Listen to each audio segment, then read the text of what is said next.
শিবায় নমস্তুভ্যং। এই মন্ত্র আজ লক্ষ লক্ষ ভক্তের হৃদয়ের স্পন্দন। এর মধ্যে এমন এক শক্তি আছে যা সমস্ত কষ্ট লাঘব করতে পারে। প্রাচীনকালে নর্মদা নদীর তীরে বাস করতেন মহান ঋষি গুণাঢ্য। তিনি ছিলেন অতি পণ্ডিত ও শিব ভক্ত। বেদ, পুরাণ, শাস্ত্র সবই তার আয়ত্তে ছিল। কিন্তু একসময় তার জনপদে ভয়াবহ মহামারী দেখা দেয়। তখন কোনো ওষুধ, কোনো জপ, ধ্যান, কোনো মন্ত্র, কোনো কিছুই সেখানে কাজ করে না। তখন তিনি ভগবান শিবের কাছে নিজেকে উৎসর্গ করে দেন। তিনি সবকিছু ছেড়ে নর্মদার তীরে এক শিলার উপর বসে ধ্যান করতে শুরু করেন। তার ভেতর তখন ছিল শুধু নিঃশব্দ আত্মিক ডাকে ভরা শূন্যতা।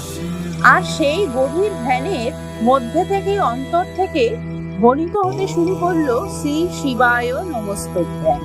কথিত আছে যখন এই মন্ত্র তার কণ্ঠে থেকে উচ্চারিত হয় তখন প্রকৃতিতে এক অলৌকিক পরিবর্তন ঘটে।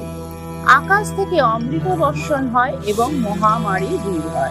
শ্রী শক্তির প্রতীক শিবায় কল্যাণময় শিবের উদ্দেশ্যে বলা হয় নম মানে প্রণাম, তুভ্যং মানে শুধু আপনাকেই। এটি শুধু একটি মন্ত্র নয়, এটি একটি আত্মসমর্পণের প্রকাশ। আর সেই সমর্পণই আমাদের পৌঁছে দেয় ঈশ্বরের সবচেয়ে কাছে। ওম নমঃ শিবায়।